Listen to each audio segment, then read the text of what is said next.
Hello बच्चों, मेरे class में आप सभी का हार्दिक स्वागत है। बच्चों, मैं आप लोगों के समक्ष हिंदी साहित्य, कला, संस्कृति और अभिव्यक्ति इस पाठ्य पुस्तक से गोस्वामी तुलसीदास जी द्वारा रचित दोहावली पाठ से कुछ दोहे को लेकर उपस्थित हूँ। गोस्वामी तुलसीदास जी द्वारा रचित दोहावली वेस्ट बंगाल काउंसिल के अंतर्गत क्लास 12 के 3rd सेमेस्टर में पढ़ाई जाती है। दोहावली से संबंधित एक वीडियो मेरे चैनल पर अपलोड हो चुका है और उसका लिंक आपको डिस्क्रिप्शन बॉक्स में मिल जाएगा। आप लोगों की सुविधा के लिए मैंने प्लेलिस्ट तैयार किया है। क्लास 11 का 1st semester and 2nd semester के नाम से अलग अलग 2 प्लेलिस्ट है और क्लास 12 के 3rd सेमेस्टर के नाम से भी प्लेलिस्ट आपको मिल जाएगा। तो चलिए आरंभ करती हूँ दोहावली पाठ से 2 नंबर दोहा। तो 2 नंबर दोहा क्या है देख लेते हैं। राम नाम कलि काम तरु, राम भक्ति सुरधेनु, सकल सुमंगल मूल जग, गुरुपद पंकज रेणु। तो अब चलिए कठिन शब्द के अर्थ को देखते हैं। देखिए, राम नाम का अर्थ हुआ प्रभु श्री राम का नाम जप करना। कली कहा गया कलयुग को। कामतरु कहा जाता है कल्प वृक्ष को। तो कल्प वृक्ष क्या है? कल्प वृक्ष एक अलौकिक या स्वर्गीय पेड़ है जो मनुष्य की समस्त इच्छाओं को पूरी करता है।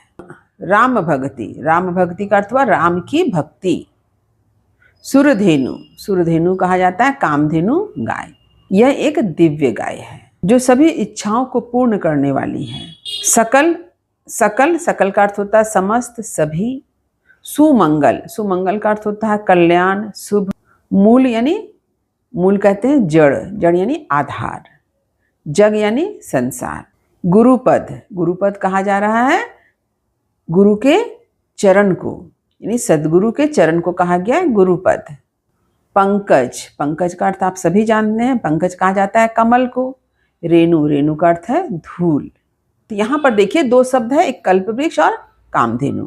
तो इन दोनों के बारे में थोड़ी विस्तृत रूप से आपको जानना चाहिए।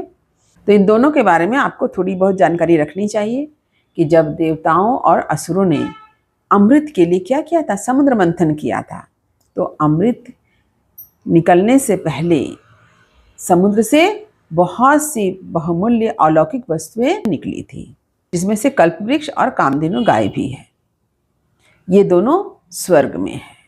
तो कौन कौन सी वस्तुएं समुद्र मंथन से प्राप्त हुई थी उसे मैंने स्क्रीन पर लिख दिया है। आप उसे एक बार देखें और हमेशा याद रखें, क्योंकि इसे भी आपको जानना चाहिए।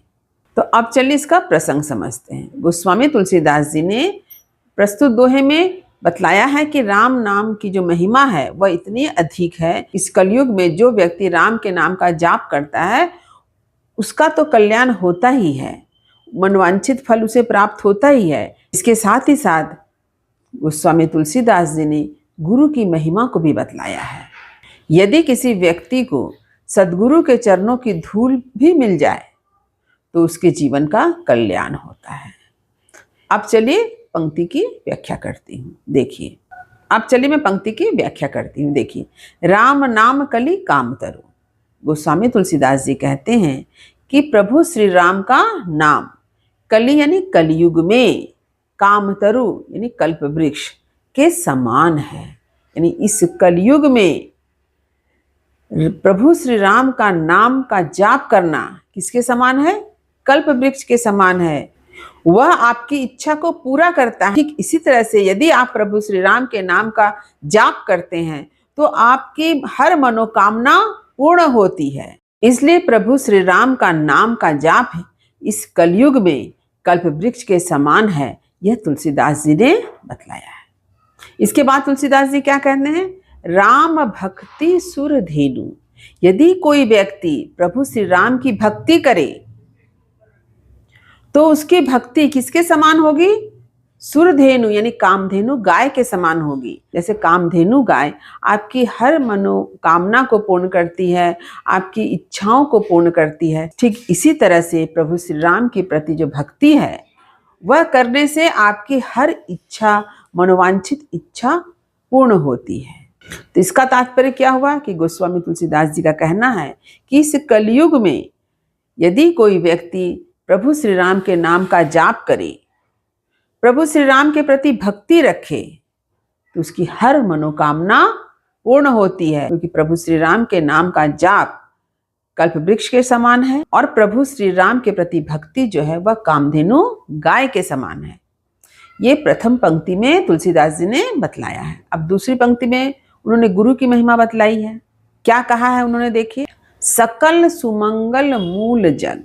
सकल यानी संपूर्ण, सुमंगल यानी कल्याण, मूल माने आधार, जग यानी संसार, यानी इस संसार में समस्त कल्याण का आधार क्या है? गुरुपद पंकज रेणु। गुरुपद यानी सदगुरु के चरण, पंकज रेणु, पंकज यानी उनके चरण किसके समान है? पंकज यानी कमल के समान है, और उसकी धूल यानी सदगुरु के चरण जो कमल के समान है, उनकी अगर धूल भी आपको मिल जाए तो आपका कल्याण हो जाएगा। तो गुरु के चरणों के धूल का विशेष महत्व, यानी गुरु की कृपा अगर आपके ऊपर है, अगर गुरु का आशीर्वाद आपके साथ है, तो आपका मंगल ही मंगल है। तो भक्ति काल के जो जितने भी कवि हुए हैं, चाहे कबीरदास हो, तुलसीदास हो, सूरदास जी हो, जितने भी कवि हैं, सभी कवियों ने गुरु की महिमा का गुणगान किया है। उम्मीद है इस दोहे का अर्थ आपने समझ लिया होगा। अब चलिए इसके विशेष की बारी। तो हमेशा की तरह मैं स्क्रीन पर एक एक करके इसके विशेष को लिख दे रही हूँ, इसे आप अच्छी तरह से याद कर लें। एक बहुत ही महत्वपूर्ण बात जिसे आपको याद रखना है कि दोहावली की काव्य भाषा ब्रज भाषा है। यद्यपि तुलसीदास जी ने रामचरितमानस को अवधी भाषा में लिखा है, उनकी दोहावली जो है वह ब्रज भाषा में है। इसे आपको हमेशा याद रखना चाहिए।